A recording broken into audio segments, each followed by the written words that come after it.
Hello, good morning. I am Alok Srivastava and I am teaching you physics for today. Today's topic is electric flux मैंने पिछले video में आपको बताया था, तो उसमें डेफिनेशन तो डिस्कस करी थी और कैसे इंटीग्रेशन करते हैं और फार्मूला क्या होगा ये बताया था। आज थोड़ा सा और चर्चा करते हैं इस पर। तो देखें कि इलेक्ट्रिक फ्लक्स की हम लोगों ने डेफिनेशन पढ़ी, d phi is equal to E arrow dot d S arrow, और इसकी वैल्यू कैलकुलेट करेंगे तो ये स्केलर प्रोडक्ट है और इसकी वैल्यू हो जाएगी E dot d S cos theta. Theta जो है वो angle between E and D S है, जैसे ई है और ये डी एस है तो इसके बीच का एंगल थीटा डिग्री। तो अब ये स्मॉल एरिया के लिए हमने डिफाइन करा था, जैसे ये क्लोज्ड सरफेस है और इसमें इसको यहाँ क्यू चार्ज रखा है और यहाँ पर इस पूरे का निकालने के लिए हम छोटा सा एरिया ऐसे बना देते हैं और उसको ds बोल देते हैं और फिर उसको कैलकुलेट करते हैं। अगर e यहाँ से ऐसे जा रहा है, ऐसे जा रहा है, तो e अगर जा रहा है ऐसे और ds ऐसे जा रहा है और दोनों के बीच में थीटा एंगल है, तो हम इसको ds निकालते हैं और फिर डी फाई स्मॉल एरिया के लिए फ्लक्स डी फाई कैलकुलेट करते हैं, फिर उसका इंटीग्रेशन कर देते हैं पूरी होल सरफेस के लिए। ये सरफेस ये ds है, ये पार्ट ds है और ये पूरा जो है s है, s कह लें या a कह लें। तो जब इंटीग्रेशन करते हैं दोनों तरफ तो हमको integration of over surface s d phi equal to E cos theta into, अब ये e और cos theta as a constant treat होंगे तो और ds का इंटीग्रेशन हो जाएगा ओवर सरफेस, तो इसका इंटीग्रेशन आएगा a, पूरा एरिया a हो जाता है तो a, और ये डी फाई का इंटीग्रेशन करेंगे तो फाई e, तो ये होल सरफेस का इंटीग्रेशन करेंगे, इंटीग्रेशन करके फाई e आएगा। तो total flux related to a area और एस एरिया इक्वल हो जाएगा ई ए कॉस थीटा, और ये स्केलर क्वांटिटी है। अब यहाँ तक तो हमने पढ़ा, ये डेफिनीशन है सिर्फ। अब दो पॉइंट इसमें इंपॉर्टेंट होते हैं कि इलेक्ट्रिक फ्लक्स को हम इन terms of electric field lines कैसे शो करते हैं, इसकी डेफिनीशन है। दूसरी डेफिनीशन है intensity of electric field in terms of electric flux. दो डेफिनीशन हैं। पहले इलेक्ट्रिक फ्लक्स को हम इलेक्ट्रिक फील्ड लाइंस के रूप में कैसे समझेंगे ये है। दूसरी इसकी उलट है कि इलेक्ट्रिक फील्ड इंटेंसिटी को हम इन टर्म्स ऑफ इलेक्ट्रिक फ्लक्स कैसे डिफाइन करेंगे। तो दो चीज़ें इंपॉर्टेंट हैं, देख लेते हैं। तो देखिए, पहली डिफिनीशन है इलेक्ट्रिक फ्लक्स को इन terms of electric field lines में हम शो कर रहे हैं, ठीक है। तो डेफिनेशन है electric flux is equal to the number of electric field lines through the surface normally present inside the electric field. तो इलेक्ट्रिक फ्लक्स को कैसे कैलकुलेट हमने करा, is equal to the number of lines electric field lines. क्या है, electric flux को हम electric field की लाइन से हम कैलकुलेट कर लेते हैं। 1 है, 2 है, 3 है, कैसे है, नंबर्स में कैलकुलेट कर लेते हैं। लेकिन ये फील्ड लाइंस में कंडीशन लगी है कि through the surface normally present inside the electric field. ये जो लाइंस होंगी वो किसके नॉर्मल हैं, वो आप जो सरफेस ले रहे हैं वो परपेंडिकुलर होनी चाहिए। मतलब देखिए, ये कंडीशन बनेगी, जैसे ई ये लाइंस है 1 2 3 4 5 ई के यूनिफॉर्म इलेक्ट्रिक फील्ड की लाइंस है। लेकिन ये लाइंस कौन सी हैं, जो किसी एरिया जो आपका इनसाइड द इलेक्ट्रिक फील्ड रखा है, ये लाइन उसके तल के, उसके प्लेन के परपेंडिकुलर है, ठीक है, तभी ये कंडीशन लागू होती है। और ऐसे ये इधर की ओर है और ये इधर जा रहा है और ये इधर जा रहा है, इसमें ए वेक्टर एरिया इधर है और इसमें ए वेक्टर देखिए ई इसमें ए वेक्टर के अलोंग है और इसमें ई जो है ए वेक्टर के बिल्कुल 180 जा रहा है, ठीक है। तो नॉर्मली होना चाहिए, नॉर्मली ये भी है और ये भी नॉर्मली है, बस ये थीटा इक्वल ये जो है इधर की ओर जा रहा है और ये इधर की ओर जा रहा है। तो इसमें जो है एंगल कितना बना, देखिए ये है, इसमें थीटा इक्वल टू 0 बना और इसमें थीटा इक्वल टू कितना है, ए और ई के बीच में 180 है। तो इसमें कुछ ज़्यादा इफेक्ट तो नहीं होगा, लेकिन इसकी वैल्यू क्या आ जाएगी, थीटा इक्वल टू 0 है तो प्लस ये होगा और थीटा इक्वल टू 180 है तो माइनस ये हो जाएगा। लेकिन इस दोनों कंडीशन में नंबर ऑफ लाइन से हम फाई कैलकुलेट कर लेंगे, इसमें -5 वैल्यू आएगी, इसमें प्लस। तो ये जो डेफिनेशन है, electric flux is equal to the number of electric field lines through the surface normally present inside the electric field. तो ये एरिया जो आप लेंगे वो इलेक्ट्रिक फील्ड लाइंस के परपेंडिकुलर होगा, मतलब एरिया का प्लेन परपेंडिकुलर होगा। एरिया का जो एरिया लेंगे उसका प्लेन जो है वो इलेक्ट्रिक फील्ड लाइंस वो वाली लेंगे जो प्लेन के परपेंडिकुलर हो। इसकी एग्जैक्ट डेफिनेशन ये है कि प्लेन के परपेंडिकुलर लेना है, ठीक है। तो प्लेन के परपेंडिकुलर ये है और ये ई इधर है। एक कंडीशन ये बनी कि प्लेन के परपेंडिकुलर, तो एक डायरेक्शन में हमने पॉजिटिव वाला केस डिस्कस करा पहले। तो इसमें देखिए एरिया वेक्टर जो होता है वो एरिया प्लेन जो होता है उसके परपेंडिकुलर एरिया वेक्टर होता है। तो जब हम एरिया वेक्टर की बात करेंगे, ये देखिए हम फिर कह रहे हैं कि प्लेन के परपेंडिकुलर ई कैलकुलेट करना आपको, लेकिन जब एरिया वेक्टर से डिफाइन करेंगे तो बात उलट जाएगी। क्यों उलट जाएगी, क्योंकि एरिया वेक्टर जो होता है वो प्लेन के परपेंडिकुलर होता है। तो इसमें डिफिनीशन क्या बदल गई, ए वेक्टर के अलोंग ई होएगा वो वाली लाइन लेंगे, वेक्टर ए के अलोंग जो ई होगा वो लेंगे और तब थीटा की वैल्यू 0 आएगी। देखिए ई इधर है, ई इधर है, ए इधर है, तो थीटा दोनों के बीच का कितना हुआ, 0 हो जाएगा। थीटा इक्वल टू 0 तो इसकी वैल्यू 1 हो जाएगी, तो फाई ई की वैल्यू क्या आ जाएगी, प्लस ई ए आ जाएगी, थीटा इक्वल टू 0, ठीक है। तो दोनों ही तरह समझा दिया कि अगर प्लेन एरिया इसमें क्या है, through the surface normally present inside the electric field, ये अपने आप में बिल्कुल अप्रोप्रिएट है। ये कह रहे हैं सरफेस के नॉर्मली इलेक्ट्रिक फील्ड लाइंस होंगी, वो काउंट करेंगे तो वो इलेक्ट्रिक फ्लक्स देंगी। और जब आप वेक्टर से समझाना चाह रहे हैं तो आपको ये कहना पड़ेगा ये वेक्टर ऐसे है, एरिया वेक्टर और ई वेक्टर एरिया ये है, तो theta equal to 0, phi equal to plus E A theta equal to 0 पे देगा, ठीक। अब दूसरी कंडीशन इसमें ये हो सकती है कि थीटा इक्वल टू 180 हो, मतलब कि लाइंस परपेंडिकुलर तो हैं उसके ई के, लेकिन वो डायरेक्शन पहले से डिफर कर गई। क्या, एरिया वेक्टर तो ऐसे ही पहले की तरह जाएगा, लेकिन ई की जो लाइंस है, अभी इधर से टॉर्च लगाया तो इधर जा रही थी, अभी इधर से लाइन फेंकी तो इधर की ओर डायरेक्शन बदल गई, तो उस कंडीशन में माइनस ई ए काउंट करेंगे। तो दो कंडीशन हो गई, दोनों में ये सरफेस एरिया जो है वो इलेक्ट्रिक फील्ड लाइंस के परपेंडिकुलर है, दोनों कंडीशन फुलफिल हो गई, इसीलिए दोनों बनाएंगे। तो फिर पढ़ लेते हैं definition, electric flux is equal to the number of electric field lines through the surface, कौन सी सरफेस, परपेंडिकुलर, नॉर्मली है, through the surface normally present inside the electric flux. अगर ये सरफेस जो है जिसको काउंट कर रहे हैं, जिसमें अगर ये इलेक्ट्रिक फील्ड से बाहर है तो वो नहीं काउंट होगी। इस जो इलेक्ट्रिक फील्ड के अंदर जो बॉडी है उसमें जो इलेक्ट्रिक फील्ड लाइंस है उसको कैलकुलेट करेंगे, आगे एग्जाम्पल आएंगे तब आपको क्लियर होगा। अभी फिलहाल ये इतना बात ध्यान रखिए, definition, electric flux is equal to the number of lines of electric field lines through the surface normally present inside the electric field.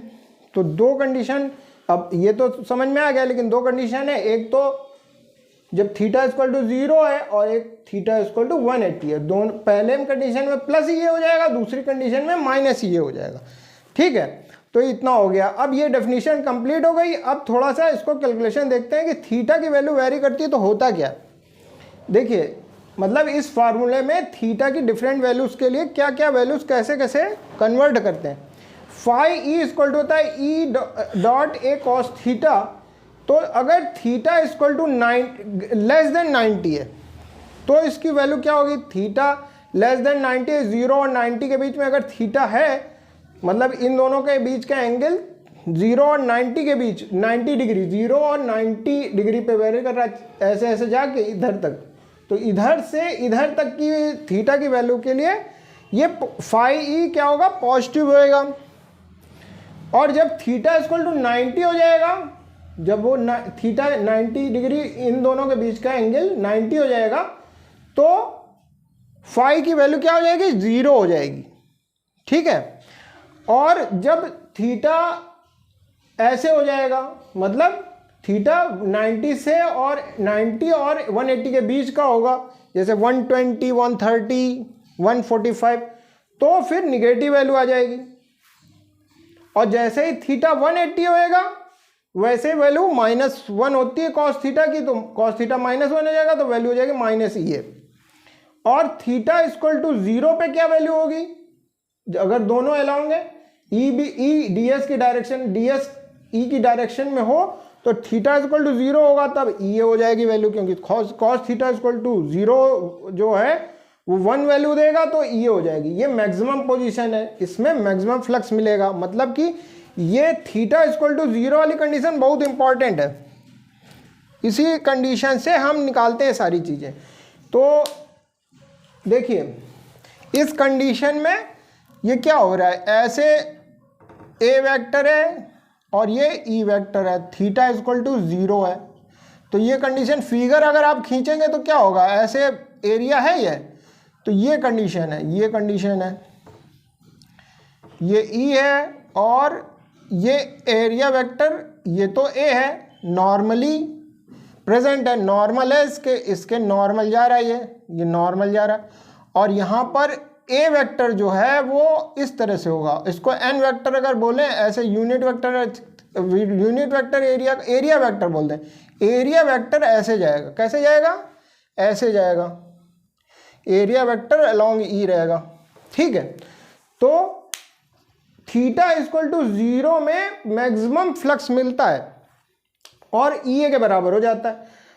तो ये कंडीशन ये वाली कंडीशन देती है, तो इसी से डिफिनीशन इन्होंने डिफाइन करी है।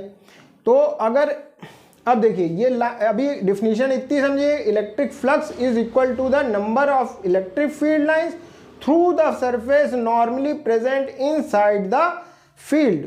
यहाँ पर सरफेस नॉर्मली कहा गया, वेक्टर नॉर्मली नहीं कहा गया, सरफेस नॉर्मली। सरफेस नॉर्मली इस तरह कंडीशन बनाएगी, सरफेस नॉर्मली ही से। अगर एरिया वेक्टर में समझाना चाहेंगे तो फिर एरिया वेक्टर अलोंग ही बोलेंगे। ठीक है, वो बात की बात है। याद आपको ये रखना है कि हमको surface normally through electric field के नॉर्मली सरफेस लेनी है। चलिए ये हो गया डिस्कस। इसमें ये इंपॉर्टेंट कंडीशन आई, इससे हम जो है काफ़ी चीज़ें डिफाइन कर सकते हैं। बाकी फाई की वैल्यू थीटा के हिसाब से कैसे कैसे होती है वो मैंने बता दी। अब दोबारा इसी कंडीशन को मैंने फिगर से दिखाया अलग अलग बना के, ताकि आपको कंफ्यूजन न रहे। देखिए इसमें 4 कंडीशन है, ए बी सी डी। अब पहली कंडीशन में देखिए ग्राफ में कैसे वर्क करता है वो मैं बता दे रहा हूँ आपको। ठीक है, तो ये फिगर जो है ऐसे बनेगा। इतना फिगर जो है मैंने इसलिए बनाया है कि ताकि आपको ग्राफ से समझ में आ जाए और दिक्कत ना हो। एक्स वाई एक्सिस है, यहाँ पर थीटा की वैल्यू 0 होती है, यहाँ पर आ जाएंगे थीटा होती है, फिर यहाँ जाएंगे 90 होती है, यहाँ से ये वेक्टर ऐसे जा गया यहाँ पर, और फिर जब आएगा तो 180 से 90 और 180 के बीच में वैल्यू लेगा, मान लीजिए 120, 145 एंड सो ऑन। फिर यहाँ आ जाएगा तो ये कितना लेगा, यहाँ थीटा की वैल्यू 180 हो जाती है। और यहाँ पर अगर इधर से फिर इधर जाके ऐसे आ जाएगा, तो ये मान लीजिए 180 है तो 60 जोड़ दीजिए, तो 0 और 6 8 6 14 1 240 डिग्री अगर बना दें तो इस तरह की कंडीशन होगी। तो ये अब ये वैल्यू क्या लेगा, ये ऐसी वैल्यू लेगा माइनस वाली। जितनी माइनस है माइनस वैल्यू लेगा। अब यहाँ थीटा इक्वल 270 आ जाएगा तो फिर ये 0 हो जाएगा, क्योंकि इसकी वैल्यू -90 रखेंगे थीटा की वैल्यू। ये है theta equal to -90, theta equal to -90 है, नीचे की ओर है, ये -y एक्सिस है और ये -x एक्सिस है। तो यहाँ थीटा की वैल्यू कितनी हो गई -90, तो ये अगेन 0 दे देगा, तो यहाँ फिर 0 हो जाएगा, फिर ये इधर जाएगा, ऐसे घुमाते जाएंगे। अगर मान लीजिए वेक्टर घूम रहा है, ऐसे जा रहा है, तो अब ये 360 और 270 के बीच में आएगा, तो ये फिर प्लस वैल्यू देने लगेगा, क्यों, जैसे यहाँ दिए वैसे वहाँ दिए। तो यहाँ पर खैर ये चीज़ हमने ऐसे बता दी आपको कि एंगल कैसे कैसे घूमता है। यहाँ पर पेन लगा दीजिए, रडार की तरह घुमाइए इसको, 0 गया, 60 गया, 30, 60, 90, 120 और 120 के बाद 180, फिर 240 और फिर -90 इसको बोलते हैं, लेकिन एंगल होता है 270। और फिर इसके बाद ऐसे ऐसे घूमेगा तो यहाँ आके पूरा 360 बना देगा। ये आके रडार का पॉइंट ऐसे घूमा तो कैसे बनेगा, ऐसे जाके ऐसे आएगा, फिर 0 आ जाएगा। अब इस 0 का इस डायरेक्शन में घूम के आया तो कितना एंगल उसने रोटेट करा, 360 डिग्री। तो यहाँ पर 2 वैल्यू लिखेंगे। अगर इधर चलेंगे तो थीटा की वैल्यू 0 है, और इधर से अगर आया, ये इधर से घूम के आया तो थीटा की वैल्यू 360 हो जाएगी। तो ये एंगल का रोटेशन हमने इसलिए बताया ताकि आपको दिशा भ्रम ना हो कि इस तरह से एंगल घूमता है। अब देखिए ई हमने इस साइड लिया, एरिया वेक्टर को हम रोटेट करा रहे हैं, या ई को, ए को ले लीजिए ई और ई को घुमाइए, दोनों में से एक घुमा सकते हैं, खैर वो एक अलग बात है। लेकिन जब ई और एक के बीच का एंगल थीटा इक्वल टू 0 होगा तो वैल्यू देगा phi equal to E into A देगा, पॉजिटिव देगा। अब यहाँ तक तो पॉजिटिव देगा, लेकिन यहाँ 0 हो जाएगा। जैसे ही थीटा इक्वल टू 90 होगा, फाई की वैल्यू 0 हो जाएगी। और फिर उसके बाद जब थीटा इक्वल टू 120 टाइप की चीज होगी तो थीटा की वैल्यू निगेटिव आएगी, और थीटा की वैल्यू जब 180 हो जाएगी, इन दोनों के बीच का एंगल 180 हो जाएगा, तो फाई की वैल्यू क्या हो जाएगी, -e हो जाएगी, क्योंकि 180 की वैल्यू -1 होती है, तो -e आ जाएगा। तो मैक्सिमम मिनिमम, ये मिनिमम हो गए, बीच में 0 हो गया। अब क्या है यहाँ पर, अब 180 से आगे बढ़े 240, तो फिर वही वैल्यू माइनस देने लगेगा, और माइनस देने लगेगा तो फिर ये 270 पे जाके 0 हो जाएगा। अब 270 से जब और आगे बढ़ेंगे तो फिर अपना थीटा की वैल्यू 1 की तरफ बढ़ेगी और ई की तरफ बढ़ जाएगा। तो कैसे चेंज हो रहा है, ई 0 -e 0 और फिर ये इस तरह की वैल्यू ले रहा है। तो अब इसको तो हमने ग्राफ की तरह देखा, अब इसके बाद इसको देख लें कि वेक्टर फॉर्म में क्या हो रहा है। तो थीटा इज लेस देन 90, तो कॉस थीटा की वैल्यू क्या होगी, पॉजिटिव होती है, पता है, इतनी दूरी में पॉजिटिव होती है, इतनी दूरी में पॉजिटिव होती है, इधर निगेटिव होती है। तो ई वेक्टर ऐसे है और ये ए वेक्टर है, इन दोनों के बीच में थीटा लेस देन 90 है, तो इसकी फाई की वैल्यू क्या हो जाएगी, पॉजिटिव आएगी। ठीक, ये कंडीशन हो गई, इतनी कंडीशन हो गई फर्स्ट क्वाड्रेंट की। अब थीटा इज ग्रेटर देन 90 है, तो थीटा इज ग्रेटर देन 90 है, तो इतने के बीच में कंडीशन कैलकुलेट करनी है। ये यहाँ से ऐसे घूमेगा तो फाई की वैल्यू, ई की वैल्यू क्या होगी, निगेटिव होगी, क्योंकि कॉस थीटा की वैल्यू निगेटिव मूव कर रही है, और ई ए पॉजिटिव होते हैं। ठीक है, अब ये सिचुएशन दिखा दी। अब इसके बाद थीटा इक्वल टू 90 और 90 पे क्या होएगा, 90 पे कॉस थीटा जब 90 होगा बिल्कुल ऐसे होगा, ई परपेंडिकुलर इसके वाई एक्सिस के अलॉन्ग है, ये एक्स एक्सिस के अलॉन्ग है, 90 डिग्री का एंगल बनाएगा। तो कॉस थीटा की वैल्यू 0 आ जाएगी, 0 आ जाएगी तो ई और ए की वैल्यू क्या, कोई फर्क नहीं पड़ेगा, फाई तो 0, फाई की वैल्यू 0 हो जाएगी। तो ऐसी कंडीशन कहाँ बनती है, आप बता सकते हैं, ऐसी कंडीशन कहाँ बनती है बताओ। ऐसा बेलन बना लो, ठीक है, ये बेलन बना लिया, और इसमें यहाँ पर ई लाइन ऐसे आ रही है, ये ई लाइन ऐसे आई और ऐसे आई, ऐसे आई, तो ये ऐसे आ रही। अब देखो इसमें क्या है, एरिया वेक्टर जो ये है, इसका एरिया वेक्टर क्या है, ये एरिया वेक्टर इसके अलॉन्ग है, ए ऐसे जा रहा, तो ई और ए अलॉन्ग है, यहाँ थीटा इक्वल टू 0 हो गया। और इसमें क्या होगा, इसमें देखिए ए वेक्टर, जो ए वेक्टर है वो इधर ही होएगा, लेकिन ई इधर हो गया। अच्छा अब ये वेक्टर जो है यहाँ एरिया वेक्टर क्या होगा, एरिया लंबवत है तो एरिया वेक्टर ऊपर की ओर जाएगा और ई इधर जा रहा है, ई इधर जा रहा है। तो यहाँ पर जो है यहाँ थीटा इक्वल टू 0 हो गया, यहाँ थीटा इक्वल टू 90 हो गया, 90 हो गया। देखिए ई वेक्टर इसे 90 जाएगा, ई वेक्टर इधर जा रहा है, ए वेक्टर इधर जा रहा है बेलन की सरफेस पे, तो इसकी वैल्यू क्या हो जाएगी, 0 हो जाएगी। तभी क्या कहते हैं कि ये बेलन के अराउंड कर्व्ड एरिया के सरफेस के अराउंड फाई क्या होता है, 0 हो जाता है। और यहाँ पर क्या हो जाता है, 1 ई ए हो जाता है, और यहाँ क्या हो जाता है, माइनस ई ए हो जाता है। क्यों हो जाता है, एक 180 दे रहा है और एक क्या दे रहा है, एक 0 दे रहा है। देखिए अब देखिए एरिया वेक्टर हम क्यों कह रहे हैं, यहाँ पर क्या गड़बड़ कर रहा है। देखिए ए वेक्टर यहाँ से तो तुम आपको मिल गया कि ए वेक्टर ई कहलाओगे, लेकिन यहाँ पर क्या है, ये आउट गोइंग है और ये इन गोइंग है। तो यहाँ पर ई वेक्टर देखिए एरिया वेक्टर हमने इधर लिया था, तो अभी भी एरिया वेक्टर इधर लेंगे, तो एरिया वेक्टर इधर आ गया और ई किधर है, उधर की ओर। तो थीटा इक्वल टू क्या हो गया, 180। तो यहाँ पर माइनस ई ए हो गया और यहाँ प्लस ई ए हो गया। और ये कंडीशन जो गॉसियन सरफेस आएगी, क्यू की लाइन नीचे अंदर है, तो ये गॉसियन सरफेस कर्व वाली होगी, तो वो 90 वैल्यू लेके ये क्या हो जाएगा, फाई इक्वल टू 0 हो जाएगा। ठीक है, ये प्रूव हो गया। प्रूव क्या मतलब, एक एग्जाम्पल हो गया बढ़िया सा। तो ये बहुत इंपॉर्टेंट केस है, ये थीटा इक्वल टू 90 हो गया। अब सेकंड इंपॉर्टेंट केस है थीटा इक्वल टू 0। जब इनके हमने यहाँ समझा दिया थीटा इक्वल टू 0 में क्या होगा, ए वेक्टर ऐसे है, ई वेक्टर ऐसे है, तो 180, हाँ अच्छा हाँ, ये दो कंडीशन है, ये कंडीशन, ये दो कंडीशन, ये थीटा इक्वल टू 0 की ई कंडीशन है जो मैं लिखना भूल गया था, कोई बात नहीं। तो ये अलग कंडीशन है।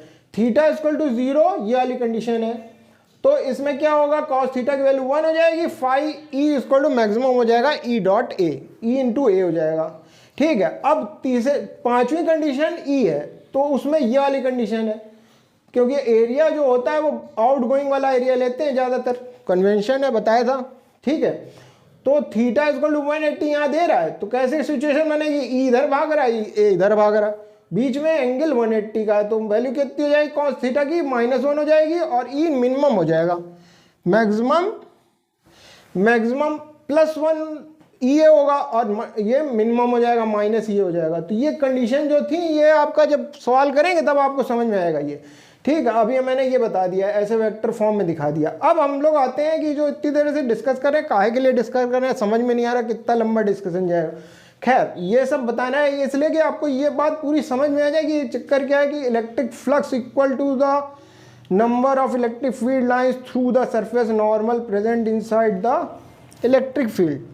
क्योंकि सब इमेजिनरी है, कोई देखा थोड़ी है, जो छू के तो देखते नहीं क्या क्या चीज़ें क्या नहीं, वो नहीं। तो अब देखिए थीटा इक्वल टू 0 और थीटा इक्वल टू 180 जो केस है हमारा मतलब का है, उसको देखेंगे तो समझ में आएगा क्या चीज़ है। देखिए हमारा इलेक्ट्रिक फील्ड यूनिफॉर्म लिया मैंने ई, और वो इस डायरेक्शन में एक बार है और एक बार दूसरी डायरेक्शन में है। लेकिन जो हम कह रहे हैं इलेक्ट्रिक फ्लक्स लाइन जो की बात कर रहे हैं, वो कैसा सरफेस हम लोग ले रहे हैं, वो surface electric line electric field के नॉर्मल होना चाहिए। वेक्टर टर्म्स में कहें तो वो इलेक्ट्रिक एरिया ऐसा होना चाहिए जो ई वेक्टर के अलोंग हो। नहीं बात पल्ले पड़ रही तो उसको भूल जाइए, बस ये ध्यान रखिए कि electric field uniform electric field के परपेंडिकुलर एरिया लेना है नॉर्मली, ये वाला कंडीशन। तो इसमें अगर इस डायरेक्शन में जैसा कि यहाँ दिखाया गया ऐसे है, तो थीटा इक्वल टू 0 होगा, फाई इक्वल टू होगा plus E A, theta equal to 0 पे। अब दूसरी कंडीशन ये हो सकती है कि इधर वाला देखा तो एरिया हमेशा आउट गोइंग लेंगे ऐसे, तो एरिया वेक्टर ऐसे लिया और वो इधर, तो थीटा इक्वल टू 180 वैल्यू लेगा, क्योंकि ई की वैल्यू इधर की ओर है और इधर ए की वेक्टर की डायरेक्शन उधर की ओर है, बीच का एंगल थीटा इक्वल 180 हो गया, तो फाई इक्वल टू माइनस ई है। ठीक, तो अब इतने डिस्कशन में ये अपना जो है एक्स्ट्रा जेब में रख लीजिए, याद कर लीजिए, पढ़ा रहेगा तो याद रहेगा, बाद में क्वेश्चन में आएगा तो सॉल्व हो जाएगा। बाकी ये डेफिनेशन में फिर हम डिस्कशन इसलिए कर रहे हैं ताकि आपको याद हो। इलेक्ट्रिक फ्लक्स को इन terms of electric field lines calculate कर लेते हैं, लेकिन इसमें खास बात यह है कि जो एरिया हम लेते हैं वो नॉर्मल होना चाहिए, उस electric field uniform electric field के नॉर्मल होना चाहिए, तब इलेक्ट्रिक फ्लक्स जो है इलेक्ट्रिक फील्ड लाइंस के बराबर हो जाता है। जैसे यहाँ पर हम इसको काउंट करके बता सकते हैं 1, इसमें हम फाई की वैल्यू 5 बोल सकते हैं, फाई की वैल्यू 5 बोल सकते हैं, +5 हो जाएगी, यहाँ -5 हो जाएगी। ठीक, तो इतना कंप्लीट हो गया। अब लास्ट डेफिनेशन, सेकेंड टॉपिक बचा कि intensity of electric field in terms of electric flux. अभी हम क्या डिफाइन कर रहे थे, electric flux number of lines में डिफाइन कर रहे थे इलेक्ट्रिक फील्ड की। अब हम उल्टा मतलब दूसरी बात बता रहे, in terms of electric flux intensity of electric field define करेंगे in terms of electric flux. तो देख लेते हैं डेफिनेशन क्या है। Intensity of electric field is equal to the number of electric lines, field lines और electric flux passing normally through a surface of unit area. Passing normally through a surface, यहां पर भी बात वही आई कि intensity of electric field is equal to the number of electric field lines.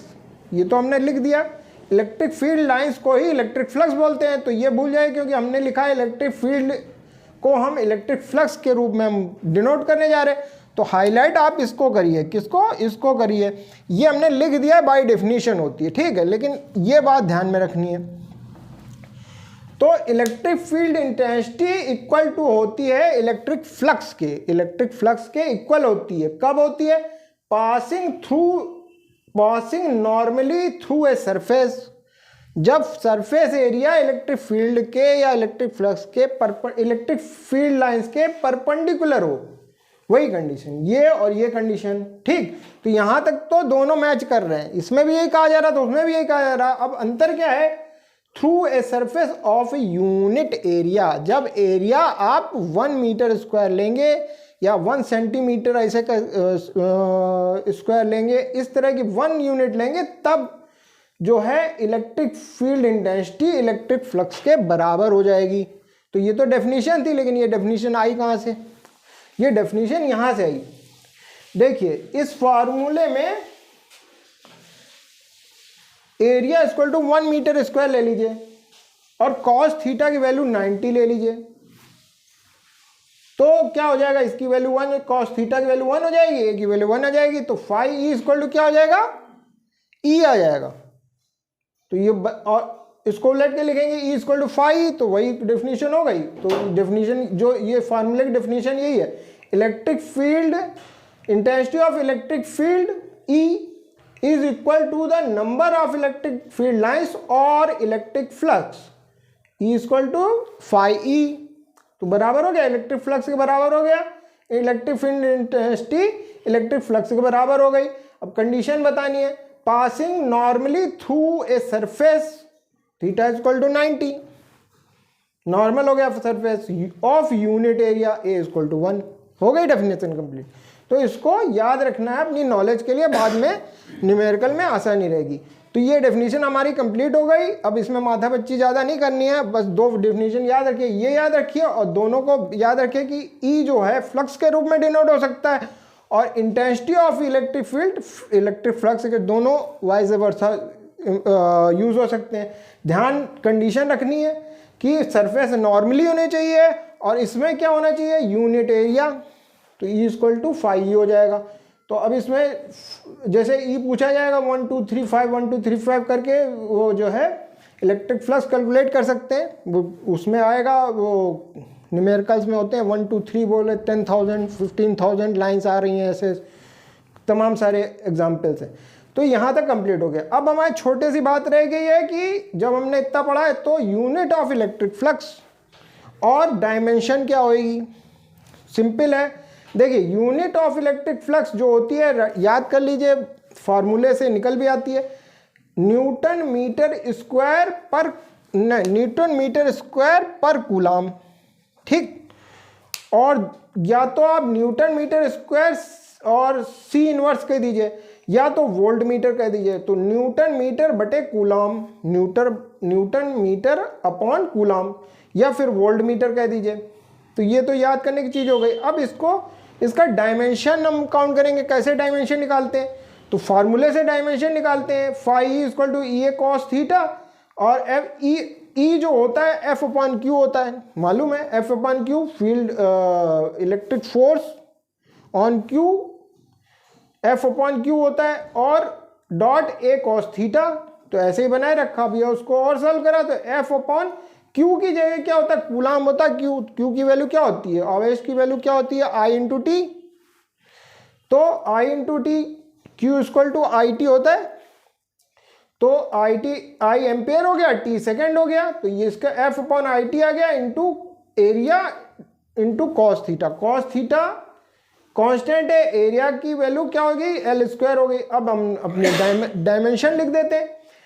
F की dimension है एम एल टी की पावर -2 अपॉन आई की वैल्यू क्या है? एम्पियर में रखी जाती है जो डायमेंशन होती है। एम्पियर ए हो गया इंटू टी सेकेंड में रखा जाता है, इंटू एरिया एल स्क्वायर होता है डायमेंशन, और इसकी वैल्यू 1 हो जाएगी क्योंकि कांस्टेंट है, रेशियो है, कांस्टेंट है। तो इसका फॉर्मूला बना M L cube T to the power -3 into ampere inverse.